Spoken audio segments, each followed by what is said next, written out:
Kisah ini dimulai dengan sebuah janji. Menurut kitab suci Ibrani, Tuhan menjanjikan tanah Kanaan kepada Abraham dan keturunannya. Tanah ini, yang juga dikenal sebagai Israel atau Palestina, menjadi pusat identitas Yahudi. Bangsa Israel, dipimpin oleh Musa, melarikan diri dari perbudakan di Mesir dalam peristiwa Eksodus. Mereka percaya bahwa Kanaan adalah tanah air yang ditahbiskan Tuhan untuk mereka. Di bawah kepemimpinan Yosua, mereka menaklukkan Yerikho dan kota-kota lainnya, memperkuat keberadaan mereka. Narasi ini, meskipun merupakan dasar keyakinan Yahudi, diperdebatkan oleh para sejarawan. Bukti arkeologi menawarkan gambaran yang kompleks, memberikan ruang untuk berbagai interpretasi. Pentingnya Yerusalem bagi orang Yahudi tidak dapat dilebih-lebihkan. Raja Daud menjadikannya ibu kota, dan putranya Salomo membangun bait suci pertama di sana. Bait suci ini menjadi tempat paling suci dalam agama Yahudi, tempat ibadah dan persembahan kurban. Berabad-abad kemudian, setelah masa pengasingan dan kembali, bait suci kedua dibangun di lokasi yang sama. Yerusalem menjadi simbol kedaulatan dan pengabdian agama Yahudi. Namun, tanah yang dijanjikan dan diperebutkan ini tidak akan tetap berada di bawah kendali bangsa Israel semata. Lokasi strategis wilayah ini menjadikannya persimpangan berbagai kerajaan. Bangsa Asyur menaklukkan kerajaan Israel Utara pada tahun 722 SM. Kemudian, bangsa Babilonia menyusul menghancurkan bait suci pertama di Yerusalem dan mengasingkan penduduknya. Bangsa Persia kemudian mengizinkan orang Yahudi untuk kembali dan membangun kembali bait suci mereka, mengantarkan periode perdamaian yang relatif. Penaklukan Alexander Agung membawa budaya Helenistik, diikuti oleh pemerintahan Romawi. Setiap kerajaan meninggalkan jejaknya pada penduduk, budaya, dan lanskap agama di tanah tersebut. Namun, bangsa Romawi membawa peristiwa dahsyat dalam sejarah Yahudi. Pada tahun 70 mereka menghancurkan bait suci kedua, menghancurkan pemberontakan Yahudi. Peristiwa ini yang dikenal sebagai pemberontakan besar menyebabkan diaspora Yahudi. Dengan tempat suci mereka yang telah hancur, orang-orang Yahudi tersebar di seluruh dunia.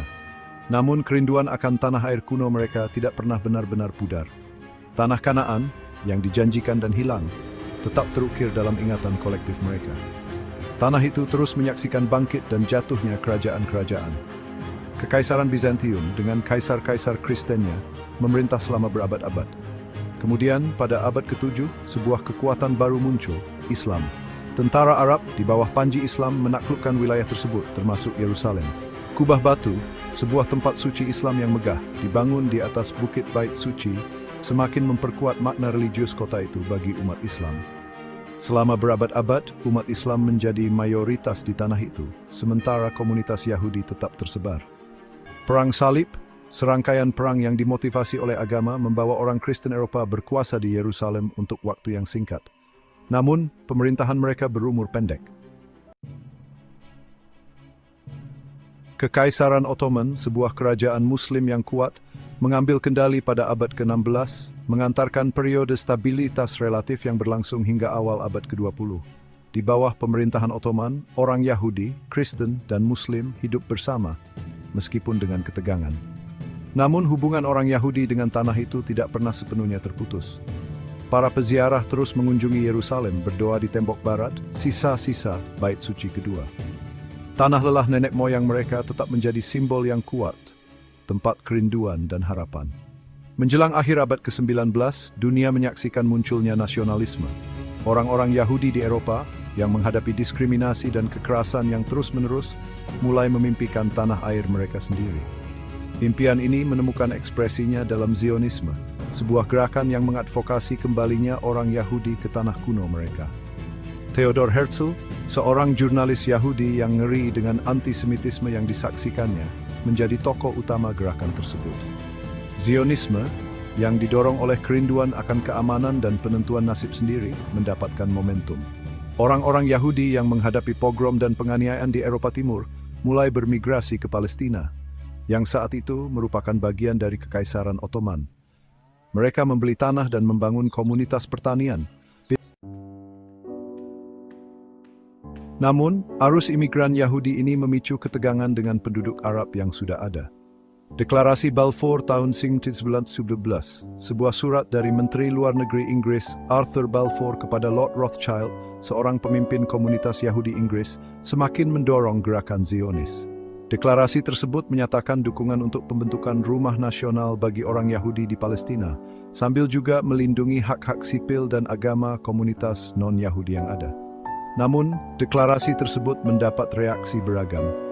Sementara kaum Zionis merayakan deklarasi tersebut sebagai kemenangan besar, orang-orang Arab Palestina memandangnya dengan curiga. Mereka melihatnya sebagai pengkhianatan oleh Inggris yang telah menjanjikan kemerdekaan kepada mereka selama Perang Dunia II. Panggung telah diatur untuk bentrokan antara dua bangsa dengan klaim yang bersaing atas tanah yang sama, masing-masing dengan hubungan yang mendalam dan abadi dengan sejarah, budaya, dan agamanya.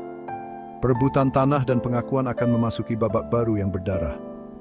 Inggris yang terjebak di antara janji mereka kepada orang Yahudi dan Arab berjuang untuk menjaga ketertiban. Kekerasan meletus antara komunitas Yahudi dan Arab yang dipicu oleh rasa takut, ketidakpercayaan, dan aspirasi nasional yang bersaing. Situasi semakin memburuk, terutama setelah Perang Dunia II dan Holocaust, yang mengejutkan dunia dengan kebiadabannya dan memperkuat dukungan internasional untuk negara Yahudi. Pada tahun 1947, PBB memilih untuk membagi Palestina menjadi dua negara, satu Yahudi dan satu Arab. Rencana pembagian, meskipun tidak sempurna, menawarkan solusi potensial untuk konflik yang tampaknya sulit dipecahkan.